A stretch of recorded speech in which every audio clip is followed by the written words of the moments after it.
Boa tarde, meus maravilhosos, maravilhosas alunos e alunas.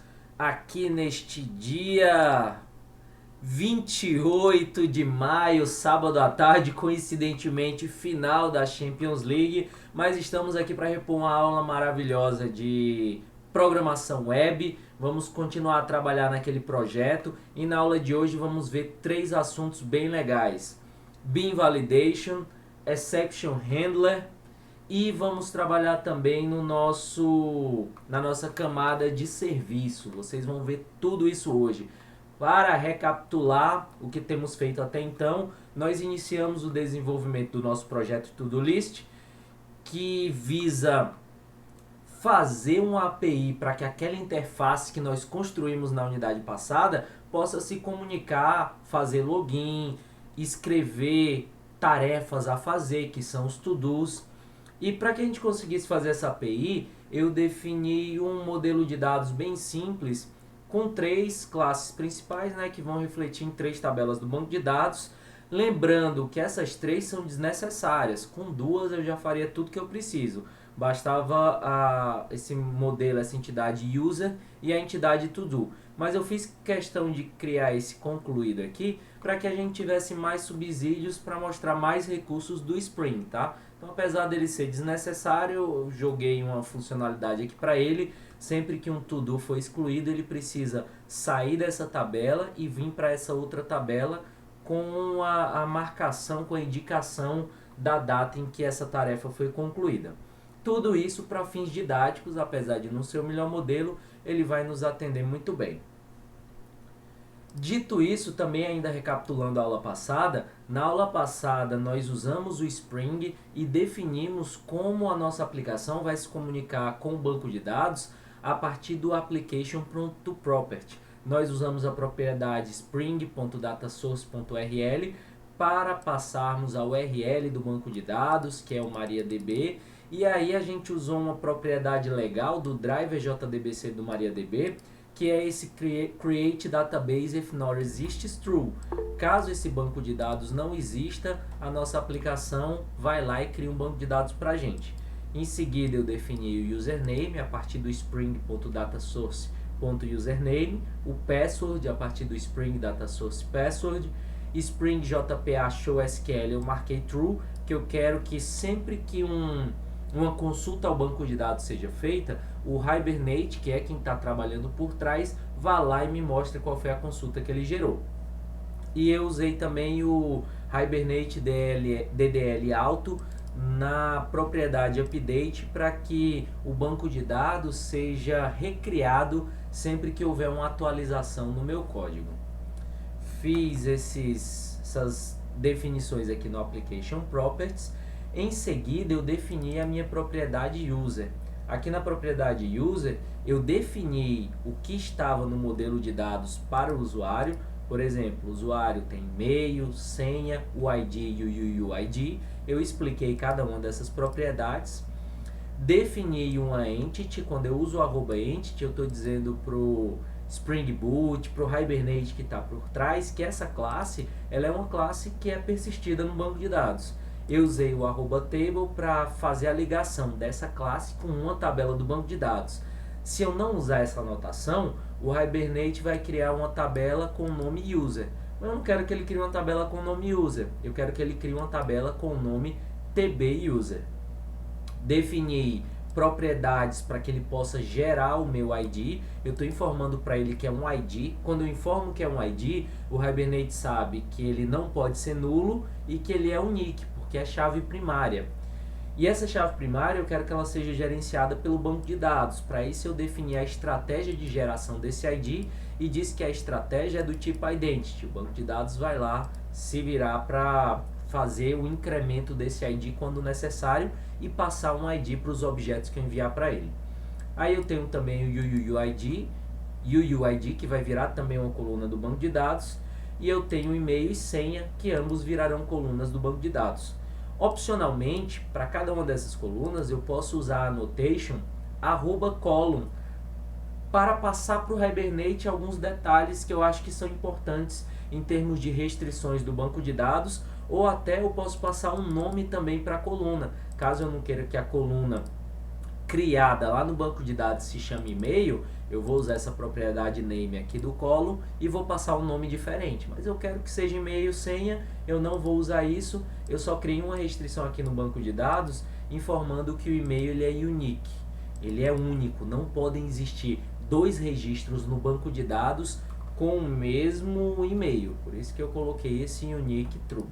E aí depois, galera, de implementar aqui essa entidade user, eu implementei para vocês o user controller. Antes disso, faltou só eu falar que por enquanto eu estou separando o meu back-end em dois grandes pacotes, o pacote API e o pacote domain. Essa classe user, que é uma entidade, está no pacote entity, que está dentro de domain.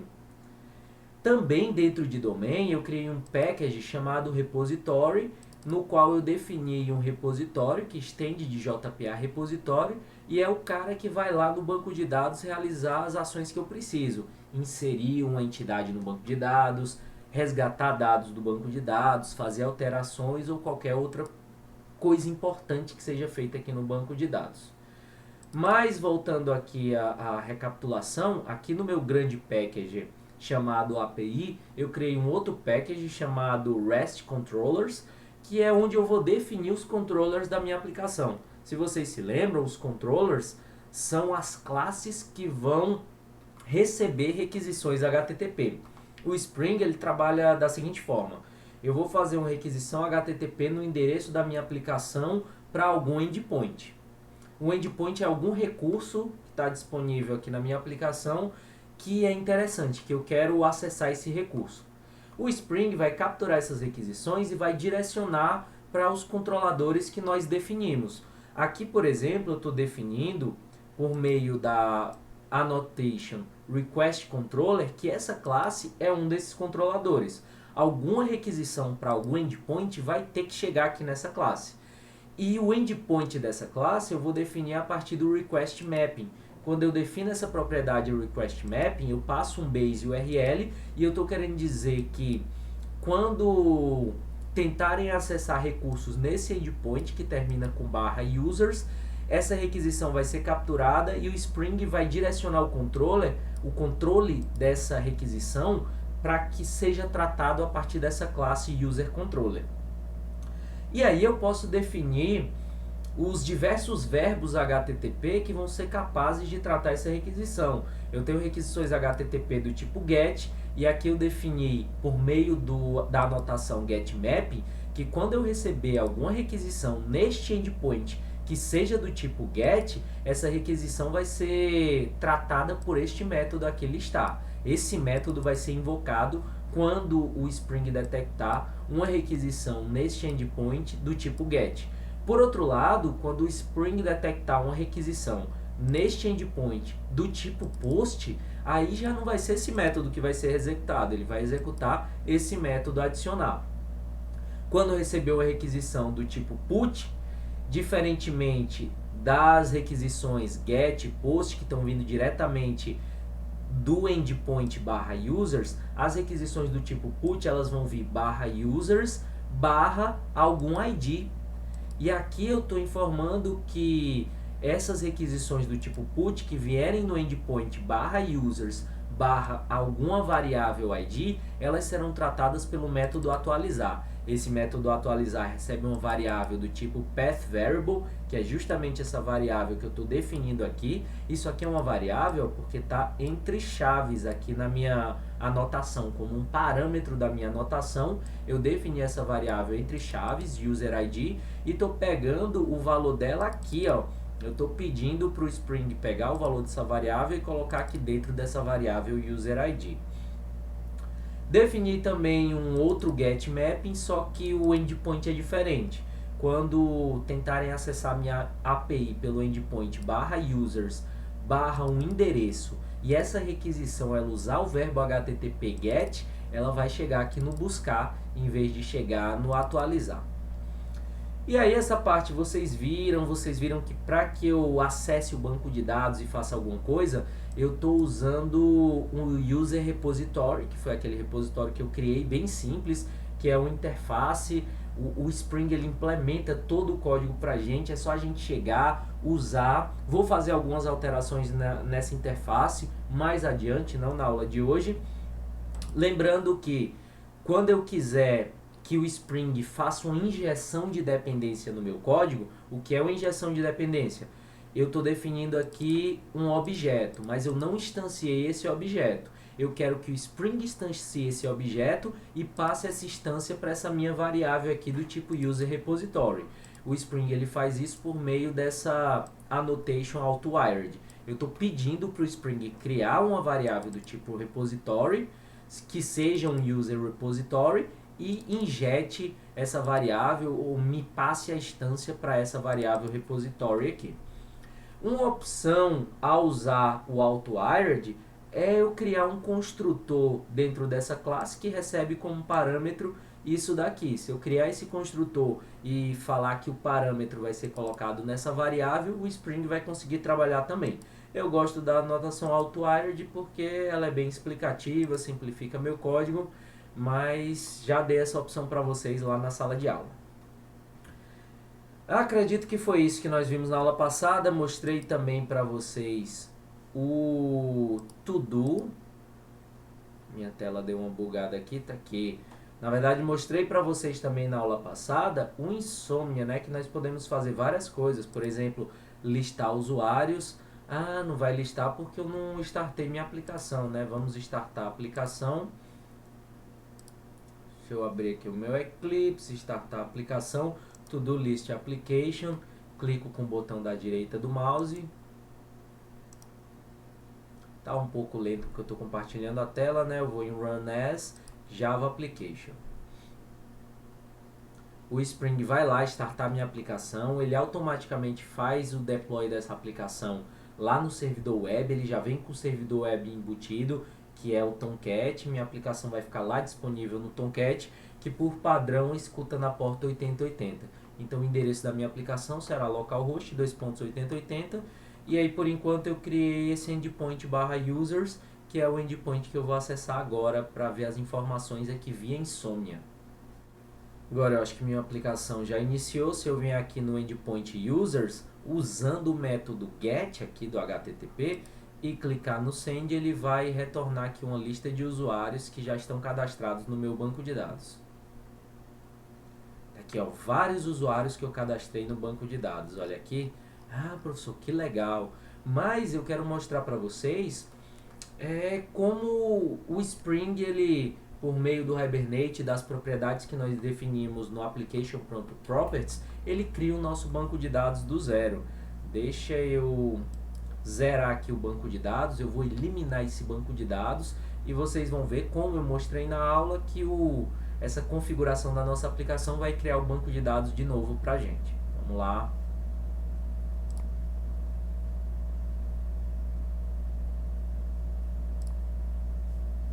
Deixa eu acessar aqui o MySQL.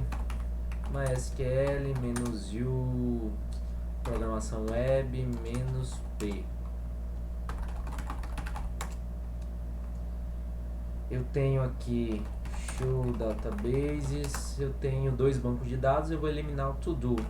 Drop database to-do. Se eu tentar acessar minha aplicação agora, vai dar erro porque esse banco de dados ele não existe. Lembrem que eu preciso criar o banco de dados na hora que eu levantar a aplicação, na hora que meu application.properties ele for lido e interpretado pela minha aplicação. Se eu tentar acessar agora, provavelmente eu vou receber algum erro. Exatamente, eu recebi um erro do tipo 500. Lembram que eu falei para vocês dos códigos de erro HTTP lá na aula? O código 500 ele está relacionado aos erros de servidor, e ocorreu um erro porque esse banco de dados não existe. Ah, professor, você disse que o Spring Boot ia lá, o Hibernate ia por trás, criar esse banco de dados pra gente. Ele cria, galera, no momento que eu startar a aplicação ou no momento que eu fizer alguma atualização na minha aplicação. Eu vou aqui parar a aplicação, inicializar ela de novo, e vocês vão ver que o banco de dados vai sim ser criado.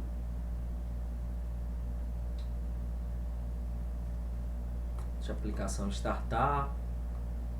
Com calma, paciência. Olha o Spring Boot trabalhando aí. Lá vem o Tomcat, que maravilha.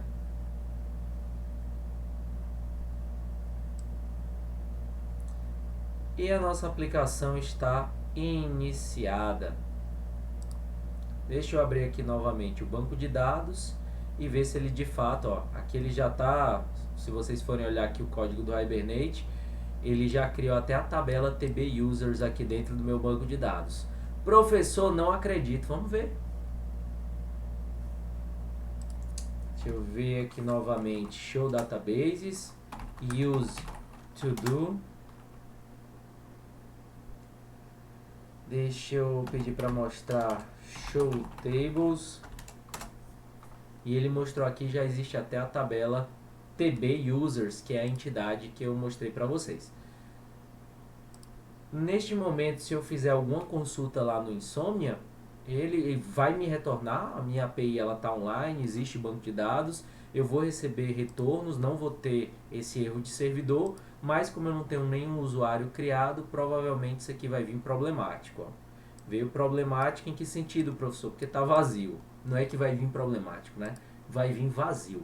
Vamos criar nosso primeiro usuário, nós criamos já alguns usuários na aula passada, eu vou criar por meio do método post, e aí eu vou passar o e-mail e a senha, enviar lá para o mesmo endpoint user, só que agora usando o método post. Vou colocar aqui, por exemplo, pw, senhazinha com 2 caracteres, vou enviar.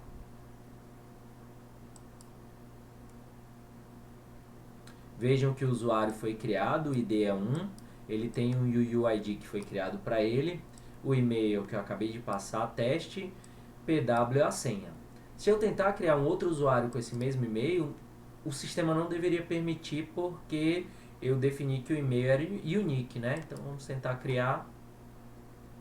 Ó, já deu um erro feio aqui de servidor, mas porque a gente não respeita aquela restrição definida, que é a restrição de que o e-mail precisa ser único.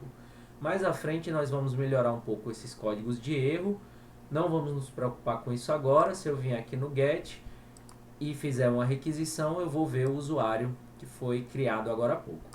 Beleza, isso tudo era só o resumo da aula passada. Vamos começar a evoluir e vamos começar alterando a nossa classe user. De acordo com o modelo de dados que eu defini, um usuário ele tem uma lista de to-do e ele tem também uma lista de concluded. Então eu preciso, de certa forma, adicionar isso aqui nessa minha entidade para que o Hibernate crie as outras tabelas, que são as tabelas to-do, a tabela concluded, e faça a ligação via chave estrangeira da tabela user com essas outras duas tabelas. Eu posso começar definindo aqui. Primeiro eu vou fazer as definições no user, depois eu crio as outras classes. Então eu vou usar a notação aqui one to many, porque um usuário pode ter vários to-dos. Então eu vou usar essa notação one to many. Essa notação ela exige que a gente faça um mapeamento entre tabelas. E aí por isso eu preciso usar a propriedade mapped by, e eu vou falar qual é a propriedade que vai fazer a ligação entre essas tabelas. Aqui, ó. É justamente a propriedade user, que é o objeto dessa classe user. Lá em to-do, eu vou ter um objeto da classe user, que eu vou chamar de user, que vai fazer a ligação entre essas tabelas. Em seguida, depois de definir aqui minha anotação, eu vou criar a minha lista de to-dos, que é um private list. Essa é uma lista de to-do. Eu vou chamar ela de to-do list e ela vai receber um array list, new array list de to-do. Vejam que eu tenho alguns erros. Primeiro eu preciso importar essa anotação one to many. Importar ela aqui. Lembrando que todas as anotações que nós vamos usar aqui nas entidades, elas são anotações que vêm do pacote javax.persistence, tá? Importar o one to many. E agora eu preciso importar também o array list, o list, e eu preciso criar a classe to do. Se eu clicar aqui, ele me dá essas opções. Lembrando que eu tenho vários lists no Java, eu quero Java Util List. Então vou clicar nesse primeiro. Aqui no ArrayList também eu vou importar Java Util ArrayList. E aqui quando eu clicar no To-Do, ele vai me dar opções. Eu não quero esse To-Do que já existe aqui, eu quero criar a classe To-Do. Vou clicar aqui em Create To-Do. Essa classe está exatamente no pacote Entities. Então quando eu finalizar, ele já vai criar o To-Do aqui para mim. Está aqui na lateral esquerda. Espero que dê para todo mundo ver. Ele criou. Não vou parar por aqui porque eu ainda vou mexer um pouco mais aqui no user, tá? Além de criar o To-Do, eu vou criar essa classe também, essa tabela para os concluídos, de forma bem semelhante. Também vai ser, vou usar a notation one to many. Também vou mapeá-la, porque eu vou mapear uma tabela na outra, né? Eu estou usando aqui recursos de chave estrangeira. Vou mapear também por usuário. E aqui o cara que eu vou criar é exatamente isso aqui, só que vindo de outra classe, né? Eu vou criar vai ser um list de, eu vou chamar concluded. Vou chamar a variável também de concluded. E o ArrayList, obviamente, é um ArrayList de concluded, galera. Essa classe não existe, eu preciso vir aqui e pedir para o Java criar essa classe para mim. Vamos criar a class concluded também no pacote entities, do mesmo jeito da classe todo. Eu vou dar uma pausa aqui na minha aplicação, galera, porque eu estou trabalhando aqui nas classes do banco de dados e sempre que eu atualizo, o Hibernate vai lá mexer. Então, eu vou dar uma pausa aqui na aplicação e vou criar minha class todo. Da mesma forma da classe usuário, essa aqui também é uma entity. Eu vou usar o @table para definir o nome da tabela do banco de dados que eu quero que essa classe seja mapeada, para qual eu quero que essa classe seja mapeada. Eu quero que ela seja mapeada para a classe TB_todo. O meu to-do ele tem de propriedades, vamos ver aqui no nosso modelo, tem ID, user ID, to-do e deadline.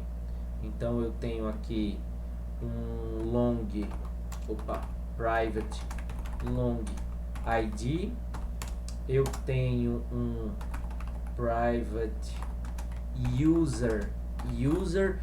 Professor, lá no modelo veja que você tem um user ID. O user ID vai ser a propriedade na tabela do meu banco de dados. Aqui nós estamos trabalhando com orientação a objetos, então existe uma relação entre objetos.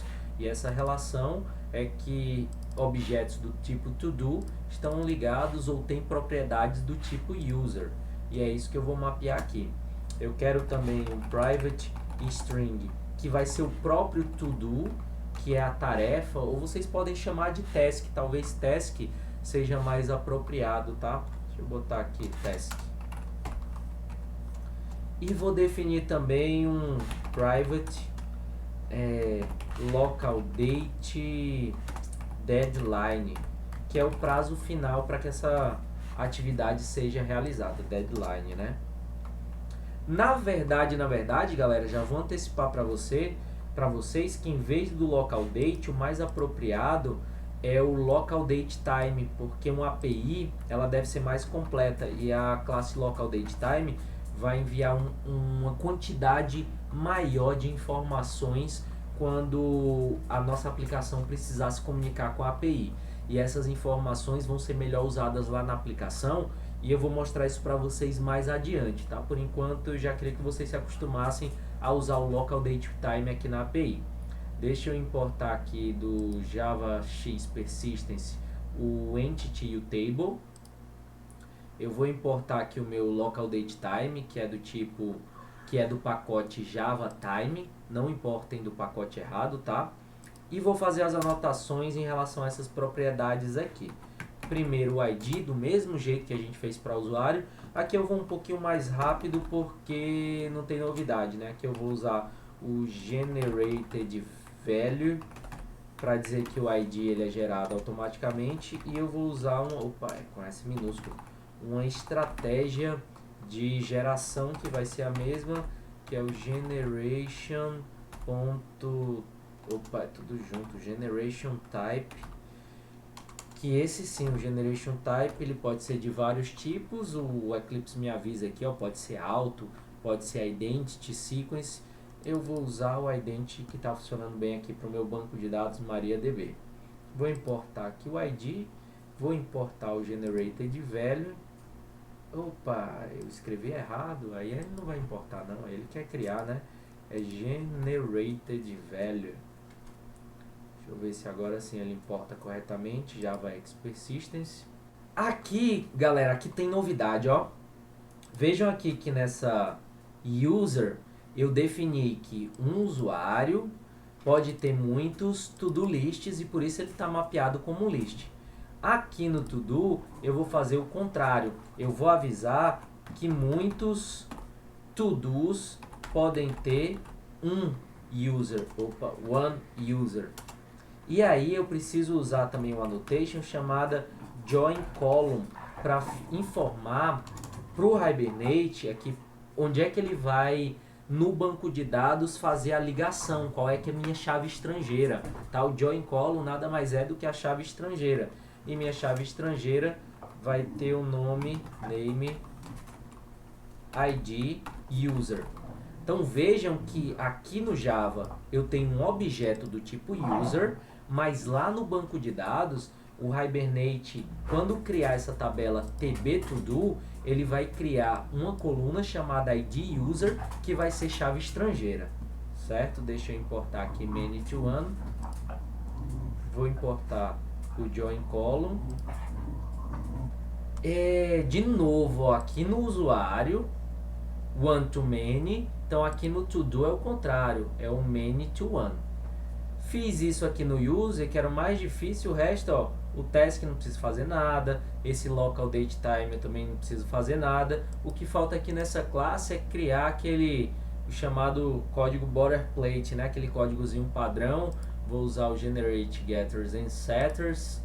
Lembrando lá de PO, se eu criar métodos set padrão, eu não estou garantindo integridade dos dados nenhuma, porque aqui o usuário pode passar uma string vazia, por exemplo. Aqui eu posso passar um local date, um deadline que seja null, por exemplo. E aí meu objeto perde integridade. Por isso que é importantíssimo garantir a integridade dos dados, e isso deve ser feito aqui nas entidades. A gente não pode ter entidades anêmicas. Esse tipo de regra de negócio, e é sim regra de negócio, você garantir a integridade dos dados, você vai deixar isso aqui na nossa entidade. Só que eu vou ensinar outra forma de fazer isso mais adiante, então por enquanto nós vamos usar esse código padrão aqui em vez do Lombok. Outra coisa que é importante também de código padrão é gerar o hashcode equals. Também falei para vocês que a gente vai usar mais lá na frente. Eu vou usar o hashcode equals por ID. Eu vou pedir para ele gerar aqui para mim. Gerou meu código padrão. Tudo tá ok. Por enquanto tá ok. Vou salvar. E vou fazer um código bem semelhante aqui para o concluded. Primeiro deixa eu ver aqui as propriedades do concluded. Ó. Tem o ID, o tudo tem ID. Tem o user ID, o tudo tem o user ID. Tem o tudo tem o tudo, que eu chamei de task, né? A diferença é só o completed in, que lá no to-do é deadline, só que é do mesmo tipo. Aqui eu defini local date, aí no Java a gente está usando local date time. Então, sem pudor nenhum, eu venho aqui no to-do e copio a classe todinha. A classe todinha não vai ficar legal, né? Mas eu vou copiar boa parte da classe aqui, depois eu gero o resto do código aqui para dentro do concluded, porque é exatamente a mesma coisa. O que eu vou alterar é somente deadline, que aqui vai se chamar completed in, direito aqui, completed in, para cá e para cá. E aí sim minha classe está mais ou menos ok. Eu vou fazer aqui a geração do código padrão de hashcode index também por ID. Vou gerar, coisa linda de Deus, aqui a Eclipse é uma maravilha. E eu preciso avisar que é uma entidade, né? Senão o Hibernate não vai criar a classe para mim. Então eu vou avisar que é um entity e vou avisar o nome da tabela, né? table name vai receber tb concluded. Deixa eu importar aqui o entity JavaX persistence e vou importar também o table de JavaX persistence. Vou salvar. Nesse momento, ó, eu não tenho aqui no banco de dados não. Continuar aqui show tables, eu continuo somente com a tabela tb users. Mas agora eu já defini aqui que eu tenho entidade. Quando eu subir minha aplicação, o Hibernate vai processar essas anotações e vai gerar o código que eu preciso. Deixa eu subir minha aplicação de novo. Esperar subir. Vamos ver. Deixa eu ver o código do Hibernate, se ele cria alguma coisa aqui pra gente, se a gente vê alguma coisa. Ó, aqui, ó, criou tb concluded, tb to do. Ele disse aqui que criou. Ai, Gabriel, não acredito não. Vamos ver aqui, olha aqui. Oh, meu Deus, eu vou ver aqui, ó. Show tables, agora eu tenho tb users, tb to do, tb concluded, tá tudo aqui. Agora, galera, antes de fato evoluir na nossa aplicação, eu acho importante que a gente melhore a arquitetura da nossa API. Como era que eu iria evoluir na minha aplicação? Eu deveria expor endpoints para trabalhar com concluded, expor endpoints para trabalhar aqui com to-do, ou seja, criar controllers. De repente criar o to-do controller e criar também o concluded controller. Mas não, do jeito que a nossa API tá, ela não tá legal, porque vejam que aqui no meu user controller eu estou manipulando o repositório. Já que eu vou manipular repositório e esse método aqui é um método único que está tratando essas requisições, eventualmente quando o meu código crescer eu vou precisar implementar regras de negócio aqui, e regras de negócio não devem estar no controlador. Regras de negócio, na verdade, não devem estar nem no pacote da API, porque regras de negócio fazem parte do domínio da aplicação. No domínio da minha aplicação eu tenho entidades que vão ser persistidas. Essas entidades têm algumas regras de negócios, principalmente relacionadas à consistência dos dados ali nos métodos sets, e tem também regras de negócios maiores, que são regras de negócios relacionadas a processos. E aí você precisa trabalhar com várias entidades, você precisa eventualmente acessar o banco de dados, inserir uma entidade no banco de dados, fazer algum tipo de validação diferenciada, regras de negócio diversas. Essas regras de negócio, elas fazem parte sim do domínio da aplicação. Como eu já disse, algumas podem ficar nas entidades, principalmente de validação. O foco do meu repositório é ir lá no banco de dados, acessar, salvar alguma coisa. Então eu vou criar aqui um outro package que eu vou chamar de service. Então domain.service. Nesse package domain.service, aqui sim eu vou criar classes que vão implementar regras de negócio maiores, que vão de fato usar os repositórios. Eu não quero nem usar o repositório aqui no meu user controller, não quero. Quem tem que usar esse repositório aqui é o service. O meu controller, ele vai receber uma requisição, né? O Spring vai lá, poxa, vem uma requisição aqui nesse endpoint. Quem sabe tratar esse endpoint é o user controller. Essa requisição é do tipo get. Quem é capaz de resolver requisições do tipo get e me retornar alguma coisa é esse método listar. Mas se tiver alguma regra de negócio aqui, não é o listar que vai implementar essa regra de negócio. O listar, ele vai delegar.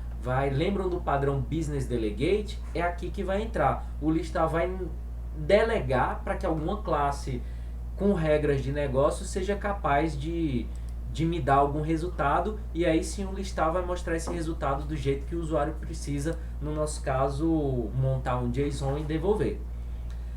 Portanto, vamos aqui nessa classe Service, eu vou criar um User Service, New Class User Service. Esse User Service é o cara que, sim, esse cara aqui, beleza, ele vai lá no repositório, ao acessar o repositório ele vai salvar alguma coisa, vai implementar, pode ter um if else, eu posso inserir uma coisa numa tabela, tirar uma coisa de outra tabela, dependendo das minhas regras de negócio. No caso aqui dessa aplicação To-Do, do jeito que eu estou propondo com essas duas tabelas To-Do e Concluded, quando uma tarefa for concluída, eu preciso retirar ela da tabela To-Do e inserir na tabela Concluded. Isso é uma regra de negócio que envolve duas tabelas, então eu preciso das minhas classes Service para fazer isso. Essa classe Service, eu vou anotar ela aqui com a Annotation Service, para o Spring saber o que tem que fazer. É uma classe do tipo Stereotype, fica no pacote springframework.stereotype.service. Essa classe ela não tem muita coisa não. Eu vou construir ela bem simples por enquanto, e quando eu começar a passar novos recursos para vocês, por exemplo, a parte de validação, JWT, a gente vai mexer um pouquinho mais nela. Nesse momento eu quero que vocês entendam a separação de responsabilidades. Responsabilidade de regra de negócio fica aqui, do jeito que nós tínhamos os nossos Business Object, lá quando vocês foram meus maravilhosos alunos em PO. Aqui em Programação Web temos também a nomenclatura mais usada é o Service. E aqui eu vou ter, então, eu vou usar o User Repository, então vou definir aqui o meu repository do jeito que eu tinha lá no meu controller. Eu vou tirar aquele código do controller. Essa classe vai ser injetada, um objeto dessa classe vai ser injetado aqui para essa variável, por isso que eu digo que ela é o auto-wired. E por enquanto eu vou criar dois métodos só para ilustrar para vocês. Depois a ideia é que todos os métodos que o controller precisa executar, se são métodos relacionados ao meu domínio da aplicação, eles devem estar aqui no user service. Eu vou fazer um método public user, retorna um userzão, adicionar, que recebe como parâmetro um user e retorna exatamente o que retornava aqui, ó, do meu user controller. O adicional retorna isso daqui. Ah, professor, então vamos aqui copiar, não é a mesma coisa? É a mesma coisa, galera. Pode copiar aqui, vamos economizar tempo. Já jogo daqui para cá e eu vou usar exatamente esse repository aqui e mandar salvar. Tem alguns elementos que eu preciso importar. Deixa eu importar aqui o auto-wired. Eu vou importar também o user repository, que agora eu vou usá-lo aqui e não mais no controller. Eu vou importar aqui o meu user também, que está em domain entity, é esse cara aqui que eu quero. O outro método que eu vou implementar é o método de listar, também bem simples, só para ilustrar aqui a separação de interesses. Ele retorna um list, faltou o no adicionar. Vou fazer também o método que retorna um list de user. Eu vou chamar aqui de listar todos, ó. Maravilha, listar todos é um bom nome. E o que ele faz nada mais é do que dar um return do meu repository ponto find, find all, já tá até aqui. Vou precisar importar aqui o list, porque não estava importado aqui ainda. Java util-list. Vou salvar o meu user service. E agora eu vou limpar aqui o meu user controller. User controller não tem por que ter o user repository, mas ele precisa de um user service. User service, que eu vou chamar aqui de service. Aí eu vou trocar esse repositório por service. Aqui também eu vou trocar repositório por service. O resto desse código, galera, eu vou simplesmente comentar, porque eu não vou implementar esses métodos agora. Quero só mostrar para vocês esses dois métodos aqui funcionando. Vou importar aqui o meu user service. Deixa eu vir aqui na lista dos imports. Tá ok, tudo ok. Importou aqui o meu user service. Eu não vou precisar mais desse user repository. Não vou usar mais repository aqui no controller, tá? Vamos abolir isso daí. Eu vou deixar para importar somente o user service. Ele ainda apresenta aqui um erro. Tá dizendo que não tem um find all no service. Claro que não tem. No meu service eu defini dois métodos, o listar todos e o adicionar, que eu quero o listar todos. Olha que maravilha. E aqui está acusando que eu não tenho save, realmente eu não tenho, eu tenho o adicionar. Vejam que eu não mudei a minha API, eu continuo expondo aqui o endpoint users, eu continuo expondo o get HTTP desse endpoint, o post, eu tenho esses dois métodos aqui, tá? Só fiz uma refatoração, tirei algum código aqui do controller e passei para o user service. Mas ainda assim vamos testar para ver se nossa API continua funcionando, né? Deixa eu cadastrar um outro usuário aqui. Eu tenho esse usuário cadastrado, tenho ele mesmo. Então deixa eu fazer um listar aqui para ver se o listar ainda funciona. Ó, o listar ainda funciona, me retornou o cara que eu tenho. Deixa eu tentar criar para ver se o criar ainda funciona. Primeiro, vamos ver um primeiro problema aqui. O e-mail ele é unique, eu já tenho um usuário com e-mail teste. Se eu tentar criar um outro usuário com e-mail teste, vamos ver o que acontece aqui. Minha aplicação deu erro, eu já tinha mostrado para vocês, né, que eventualmente ela dá esses erros. Agora o erro também, ó, constraint, eu acho que eu não sei se eu já tinha mostrado para vocês, mas ele está dizendo que eu não posso executar essa propriedade justamente porque eu estou desrespeitando a minha restrição de integridade, né? Eu não posso ter dois caras nessa tabela com o mesmo e-mail. Agora esse erro tá horrível, ó. É o erro 500, internal server erro. Agora eu estou retornando para o usuário uma penca de código. Eu não quero isso, galera. Eu quero que os erros sejam mensagens mais bonitinhas. Daqui a pouco a gente vai trabalhar nisso. Por enquanto, deixa eu criar um outro usuário aqui com outro e-mail, uma outra senha aqui, pw2, por exemplo, e enviar para ver se ele vai criar esse usuário. Ó. Criou esse usuário, retornou 201, é o usuário cujo ID é 4, o e-mail é teste1 e a senha é pw2. Deixa eu acessar o meu método aqui, listar, ele está me listando agora os dois usuários, maravilha. O que é que eu posso fazer agora para melhorar minha aplicação? Primeiro que eu não fiz validações nas minhas entidades. Olha aqui essa entidade user, por exemplo. O cara pode mandar qualquer tipo de e-mail. Como assim, professor, qualquer tipo de e-mail? Vamos criar um outro usuário aqui com um e-mail que não é um e-mail, ó. teste1 email.com. Isso claramente não é um e-mail, porque todo e-mail tem que ter o arroba. Mas se eu enviar aqui, ele vai criar esse usuário. Ó. Criou o usuário 5 com esse e-mail que não é um e-mail. Se eu mandar listar, ele vai listar esse cara aqui com um e-mail que não é um e-mail. Tá aqui o cara, ó, com um e-mail que não é um e-mail. Eu não quero isso, pessoal. Isso é o mínimo de validação que eu quero fazer. A minha senha, eu já criei usuários aqui com a senha de 2 dígitos. Pelo amor de Deus, é uma falha grave na aplicação você deixar um usuário criar uma senha com 2 dígitos, né? Façam-me um favor, isso aqui a gente não pode deixar. Então tem um monte de coisa aqui que a gente pode melhorar. E para isso, galera, eu vou trabalhar com uma biblioteca de validação do Hibernate também, é o Hibernate Validation, só que eu não vou fazer validações no banco de dados. O Hibernate, ele vai validar minhas entidades aqui em código Java mesmo, que é o que eu quero ser o mínimo possível dependente do banco de dados. Então eu venho aqui, vou clicar com o terceiro botão aqui da direita, eu venho em Spring, Add Starter, olha o Starter aqui, eu vou procurar por Validation. Cadê meu procurar? Cadê aqui?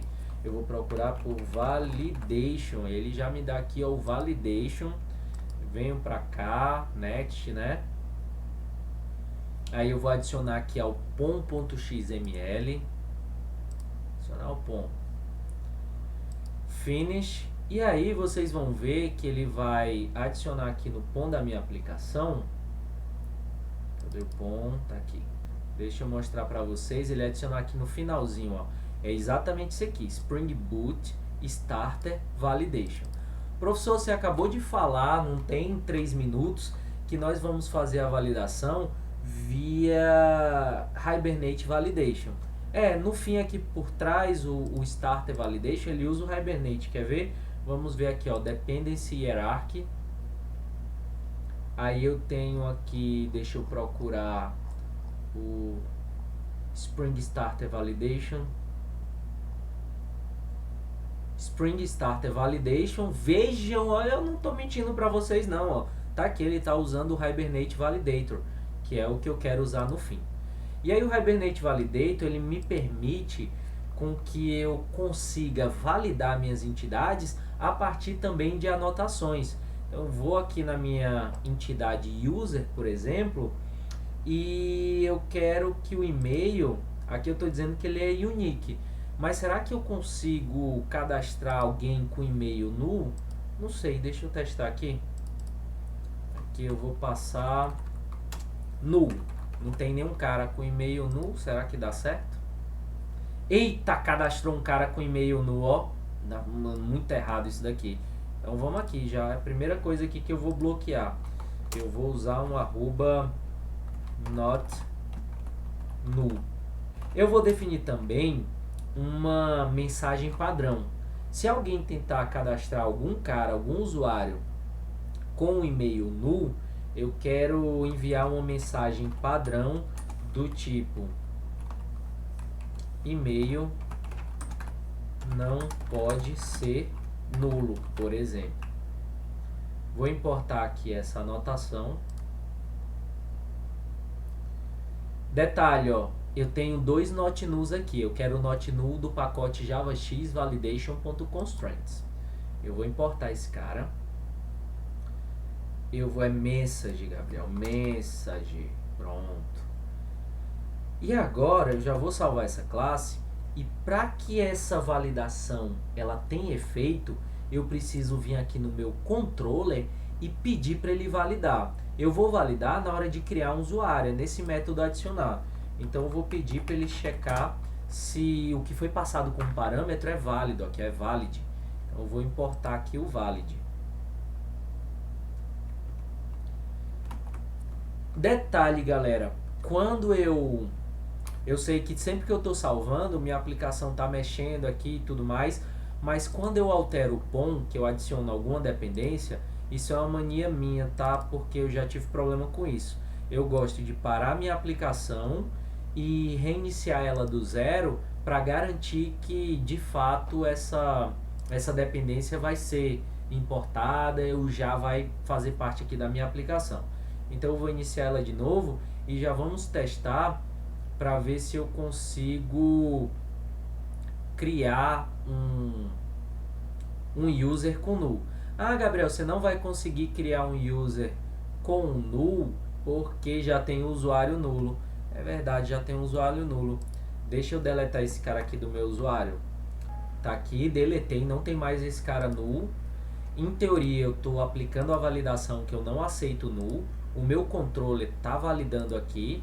Então vamos tentar criar agora um usuário com e-mail null. Ó. Vou enviar aqui. Eita, galera, deu problema, ó, erro 400, que é o bad request. Ele está informando aqui que o JSON que eu tentei passar tem dados inválidos. Então vejam que agora há pouco eu tinha conseguido cadastrar um usuário com null. Agora eu já não posso, mas esse erro tá feio. Poxa, Gabriel, você vê aqui. Você cadastrou uma mensagem toda bonitinha, ó. Cadê a mensagem bonitinha? Tá aqui, ó, message. E-mail não pode ser nulo. E aí o cara vem e mostra uma mensagem feia. Vamos melhorar isso aqui. Mas ele não está cadastrando nulo. É o primeiro ponto, ele não está aceitando mais. Porém, galera, o not null ele tem um problema, ó.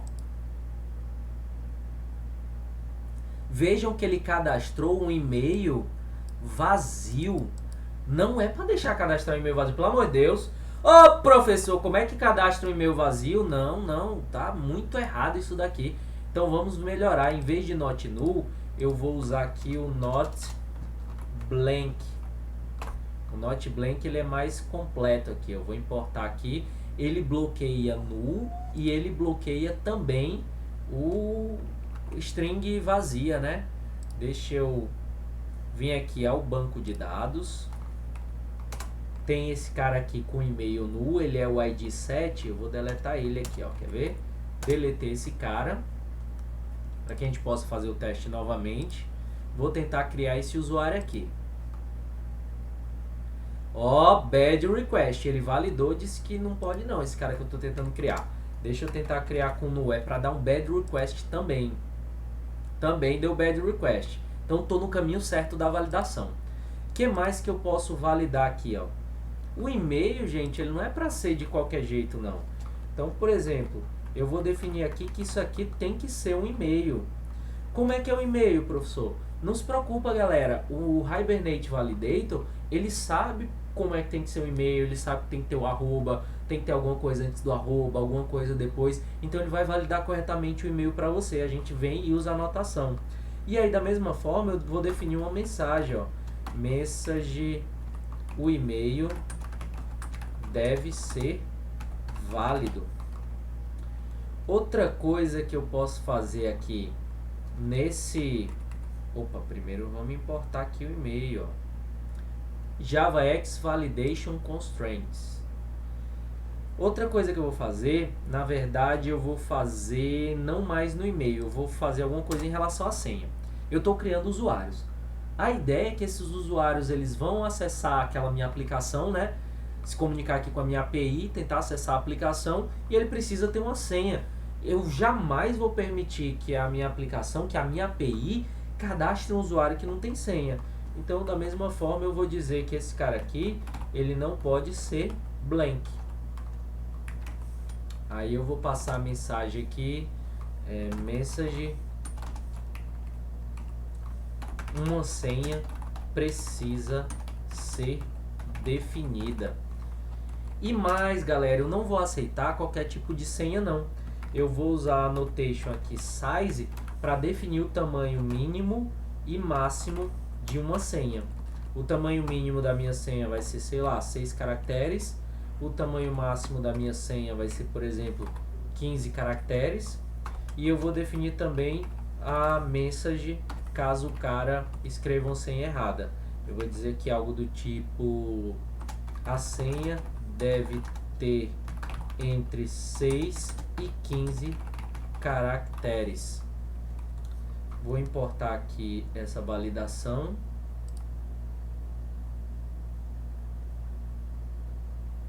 Bora, cara, importa. E eu já tenho coisas importantes aqui, tá? Vejam que esses elementos que eu estou definindo aqui são regra de negócio. Esses elementos que eu estou definindo, eles estariam implementados aqui nos meus sets. Mas eu já estou implementando aqui via anotações do Hibernate. Agora, ok, agora que vocês dominam o que nós chamamos de Bean Validation, que vocês estão conseguindo usar o Hibernate Validator para validar as minhas entities, agora eu aceito que vocês usem o Lombok e anotem aqui os getters and setters para poluir menos o código, tá? Na próxima aula eu posso até mostrar para vocês. Eu vou tirar esse import aqui porque realmente a gente não está mais usando o not null. Não mexi no meu controlador, vamos brincar um pouquinho aqui com essas validações, ó. Vou passar um e-mail, teste, e-mail, tudo junto, teste-e-mail.com. Não é um e-mail válido, terei que receber bad request, vamos aqui. Bad request, perfeito. Vou colocar o e-mail válido. Mas minha senha é válida? Senha não é válida, pessoal. Então eu devo receber um bad request também. Galera, isso aqui tá uma porcaria. Não tá uma porcaria porque ele tá validando, né? Mas não tá legal porque isso aqui não ajuda o desenvolvedor do front. O desenvolvedor do front, ele vai fazer requisições na minha API. Eventualmente o usuário vai passar informações que não são válidas. Eventualmente alguma dessas informações pode não ter sido tratada no front, e aí a minha API retorna isso daqui. Erro 400, o desenvolvedor do front sabe o que é, sabe que o usuário passou para a minha API informações que não são consistentes, mas ele não sabe exatamente quais informações são essas. E é importantíssimo, uma boa prática da User Experience é que todos os erros sejam bem apontados na interface. Se vem um erro desse, a sua interface precisa deixar marcado ali de vermelho alguma coisa do lado da senha e avisar para o usuário: cara, a senha tá, não vou aceitar uma senha absurda dessa com 3 dígitos, a senha tem que ter entre 6 E a gente marcou quanto? 6 e 15 dígitos. Agora, como é que o cara da interface vai saber se nós aqui do back não estamos informando? Muito errado. Vamos melhorar isso daqui, ó. Vou voltar aqui para o meu código. Eu vou criar mais um pacote, só que esse pacote eu vou criar aqui, ó, na API. Por enquanto eu tenho o meu grande package da API, tem só o REST Controller. Eu vou criar aqui um new package. Esse package, ó, vai ficar aqui dentro de API, vai ser API.ExceptionHandler. Vou criar aqui um pacote. Nesse pacote eu vou capturar as exceções. Por exemplo, o que está acontecendo aqui é que o Hibernate está validando essa minha classe user e está disparando exceções. Só que ele está jogando essa exceção de volta lá para o meu front. Eu não quero que ele jogue a exceção pura e simples. Então eu vou criar aqui um pacote de Exception Handler e aqui dentro eu vou criar uma classe. Cadê? Eu vou chamar essa classe, por exemplo, de API Exception Handler. API Exception... Opa, tá errado aqui. Exception Handler. Nessa classe eu vou traduzir essas exceções com nomes grandes aqui para as minhas mensagens bonitinhas. Eu quero usar, na verdade, essas minhas mensagens bonitinhas aqui. E eu já adianto para vocês que tem várias formas de fazer isso, tá? Inclusive, uma boa prática que está relacionada à internacionalização é a gente criar um outro arquivo aqui só com mensagens de erros. Em vez de eu deixar essas mensagens aqui na minha entidade, eu deixaria aqui no arquivo, porque aí dependendo da língua que eu estou fazendo a minha aplicação, eu posso usar um arquivo para PTBR ou um arquivo para inglês, por exemplo. Aqui nós vamos no simples, porque eu quero que vocês concluam o projeto de vocês. E definir as mensagens default aqui, ó, essas daqui são mensagens default. Definir essas mensagens default nas entidades é simples, funciona bem, vocês vão ver que vai ficar legal. Aqui na minha classe API Exception Handler, eu não vou fazer ela do zero. Vocês estão vendo que quando eu uso o Spring, eu não vou fazer praticamente nada do zero, porque a infraestrutura que o Spring disponibiliza para mim é enorme e ele, claro, vai me disponibilizar alguma coisa para trabalhar com esse tratamento das exceções. Então eu vou fazer minha classe API Exception Handler estender extends de quem? É uma classe response entity exception handler. Deixa eu importar ele. Eu quero que vocês importem o que fica dentro de org Spring Web Servlet. E a grande sacada é que essa classe aqui ela tem vários métodos. Vejam que eu vou entrar aqui na classe. Ela tem vários métodos e eu quero usar um desses métodos, né? Na verdade, eu quero reimplementar, eu quero sobrescrever um desses métodos para que, em vez de eu devolver lá na minha API uma exception grandona, eu devolver uma mensagem padronizada. E tem um método dela que é algo do tipo method argument. Deixa eu ver, method arg. Deixa eu botar método de arg, ver se eu acho o método que eu quero. Handle method argument not valid. É esse aqui, cara, que eu quero, ó. Eu quero um método que manipule argumentos não válidos. Então eu vou clicar aqui para eu vir para esse método. Esse é o cara, ó. Eu vou sobrescrever esse método aqui. Então, sem pudor nenhum, eu vou copiar esse método que está na classe response entity exception handler. Ah, professor, como é que você sabe que tem esse método? Porque eu olho a documentação. Isso aqui a gente pode ver na documentação. A documentação é nossa fonte máxima de conhecimento sobre alguma classe de qualquer coisa. Você está trabalhando no front, aí você está usando o React, vai na documentação do React. Você está trabalhando no back, você está usando o Spring Boot, por exemplo, vai na documentação do Spring Boot. Aqui nós estamos usando o Spring Boot Starter Validation, vai na documentação do Validation. E assim nós vamos encontrando os elementos que nós precisamos. Eu vou sobrescrever esse método. Como é sobrescrever o método, professor? O método vai ter a mesma assinatura vai ter na subclasse, minha subclasse é a API Exception Handler. Na subclasse eu vou ter a mesma assinatura da superclasse. que é o Response Entity Exception Handler. Então está mantida aqui a assinatura. Quando eu digo assinatura, é o nome do método, lista e tipo dos parâmetros também. Eu vou manter tudo. O retorno eu vou alterar um pouquinho. O que eu quero, na verdade, dentro desse método, é conseguir descobrir quais exceções foram disparadas, porque o Hibernate Validator, ele vai disparar uma exceção para cada erro de validação que ele encontrar na minha entity aqui.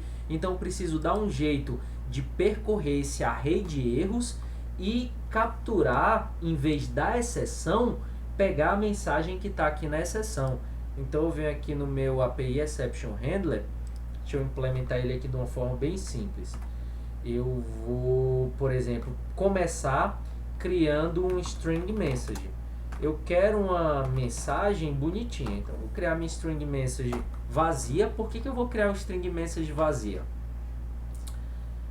A validação, ela pode me dar um erro, e aí ele vai me dar uma mensagem, por exemplo, e-mail não é válido, ou ele pode me dar vários erros e várias mensagens. E-mail não é válido e a senha ela está fora do tamanho padrão. Eu quero construir uma mensagem com todos os erros, porque aí lá na interface você pode marcar vários problemas para o usuário para ele resolver logo todos os problemas de uma vez. Imagina como é chato para o usuário, pelo menos eu enquanto usuário fico extremamente incomodado se eu tenho uma tela que me pede 10 informações. E aí eu preencho as 10 informações, eu clico enviar. Aí ele me dá o retorno, poxa, essa informação aqui não está válida não, ajeite. Aí eu ajeito essa informação, não mexo mais em nada e mando submeter de novo. E aí o sistema me retorna que outro dado daquele está com problema. Por que ele não me avisou logo todos? Então, na verdade, pessoal, o que eu quero fazer é compor um conjunto de mensagens de uma vez, com todos os erros, para que o usuário ele tenha noção e para que o desenvolvedor do front ele já capture todos esses erros e avise tudo completo para o usuário. Esses erros eles estão dentro do meu EX aqui, ó, tá vendo essa variável EX? Ela é um method argument not validation exception. Dentro dela tem todas as exceções que foram capturadas. Então eu vou fazer um for para percorrer esse method argument not valid exception e capturar cada uma das exceções que foram disparadas. Eu vou criar aqui um objeto object error, que eu vou chamar de erro, e dentro dele eu vou colocar cada um dos erros que eu obtive, né? X ponto. Vamos pedir para o Eclipse me ajudar. O Eclipse você não está ajudando. Eu quero algum get de alguma coisa. Vamos ver aqui. Get all erros, get binding result, é o get binding result. Eu quero o resultado do bind. Deixa eu importar logo esse object erro. Ele aqui é do validation. Aí eu quero esse get binding result. Do get binding result eu quero todos os erros, ó. Get all error. É esse aqui que eu quero. Então eu vou percorrer esse cara. E aí sempre que ele encontrar um erro, ele vai colocar dentro dessa minha variável erro. E agora eu vou manipular essa variável erro para compor minha message aqui, ó. A minha message vai receber o que eu tinha dentro dela, que é message, mais a mensagem de erro, error, que é essa variável aqui, ponto get. Eu quero a mensagem default, ó, default message, que é justamente essa mensagem que eu coloquei aqui na validação do meu bin.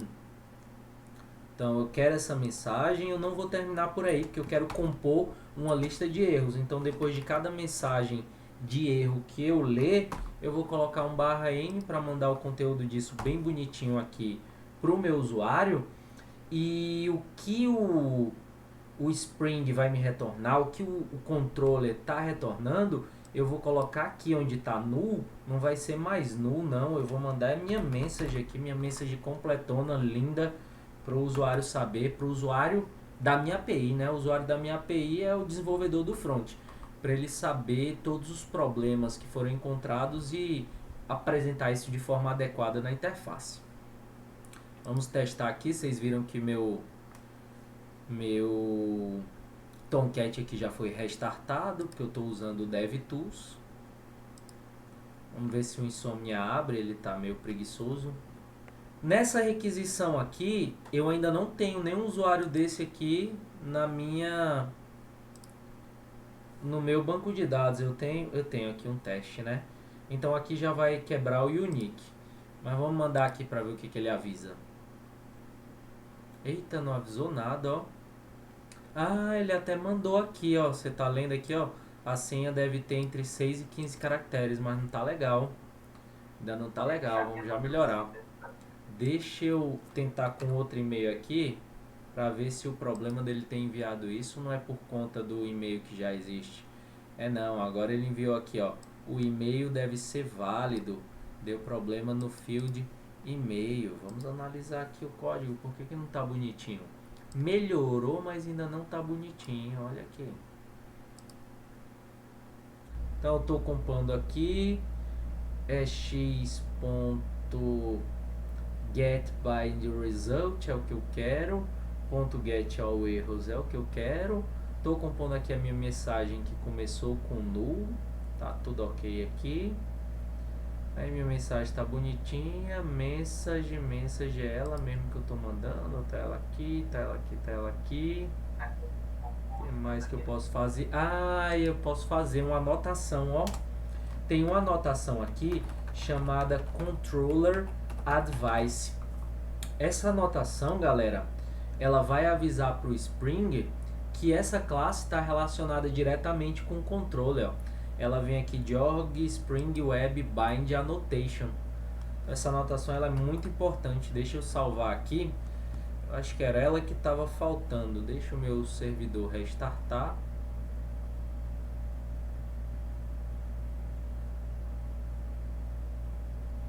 Cadê? Foi? Acredito que sim. Vamos voltar para o Insomnia. Enviar novamente. É isso que eu quero, Abraão. Olha aqui, cara. É isso que eu quero, gente. Eu quero que venha uma mensagem simples, que o front seja capaz de ler essa mensagem e não precisa fazer nada, cara. Repassa essa mensagem para o usuário. Se o usuário ler que a senha deve ter entre 6 e 15 caracteres, ele vai saber o que fazer. Se ele ler que o e-mail deve ser válido, se ele não sabe o que fazer, ele vai ter que estudar um pouquinho aí para saber o que é um e-mail válido, pelo menos, né?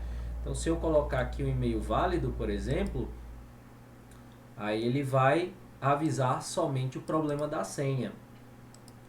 Se eu colocar um e-mail válido que eu posso até cadastrar e colocar uma senha null, né? Vou colocar a senha null para ver. Ó, uma senha precisa ser definida. E agora vamos colocar uma senha válida para ver se essas validações elas são aprovadas. Senha válida. É isso, criou o usuário. Beleza, galera? Alguma dúvida? Então é isso, meus queridos e minhas queridas. Muito obrigado pela presença maciça de vocês aqui hoje, no momento do jogo das Champions. Espero que vocês tenham conseguido absorver bem esse conteúdo.